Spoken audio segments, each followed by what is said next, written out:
Et ce matin, avec les enfants d'Europe 1, Dimitri Pavlenko, retour sur la mort d'une étoile. Et oui, 25 juin 2009, lors d'Autriche, disparition de Michael Jackson. Oui, Michael Jackson, âgé de 50 ans, meurt d'un arrêt cardiaque dans sa propriété de Beverly Hills. Le roi de la pop est décédé à Los Angeles hier soir, transporté d'urgence à l'hôpital pour un arrêt cardiaque. Plusieurs tentatives de réanimation n'auront pas suffi. Quelques heures plus tard, son ancien manager accuse sur Europe 1 les médecins qui l'ont suivi, en particulier son cardiologue. Les médecins qui lui ont détruit le visage, les médecins qui lui donnaient des médicaments pour lui enlever les douleurs. Il n'arrivait pas à dormir, donc il prenait des somnifères.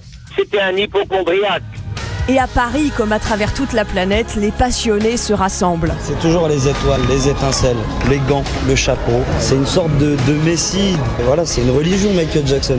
Il y a eu Mozart, Elvis, disons une petite cote de popularité, mais Michael Jackson, c'est un diamant. Il s'est, avec le temps, de plus en plus raffiné, il s'est taillé. Voilà, quand on parle de diamant, quand on parle de brillance, quand on parle de grandeur, c'est Michael Jackson dans l'art. Michael Jackson, c'est tout ça, de la funk, du rock, du rap, tout, et il a mis dans ses chansons. Sur un seul album, vous pouvez entendre toutes sortes de musique chez Michael Jackson, c'est ce qui est super.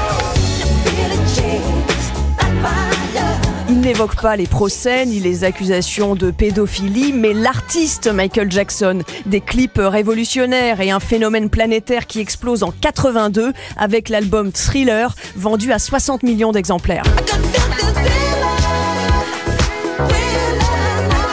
Et 2 ans plus tard, en 2011, le médecin personnel de Michael Jackson est reconnu coupable. Il lui est reproché d'avoir administré une dose d'anesthésiant au chanteur afin qu'il puisse dormir, puis de ne l'avoir pas surveillé. Ce serait donc cette dose de trop qui aurait provoqué l'arrêt cardiaque fait par Michael Jackson. Mais le grand frère de la star, Jermaine Jackson, affirme sur Europe 1 que son médecin n'est pas le seul responsable. Il y a plein de gens qui rentraient, sortaient de la maison ce jour-là. Les cassettes des caméras de surveillance ont été effacées comme par hasard. Il y avait le médecin, mais il n'y avait pas que lui. Il n'a pas agi tout seul. Il aurait été addict au propofol? Non, il n'y avait aucune addiction. Il voulait juste dormir, il ne voulait pas mourir.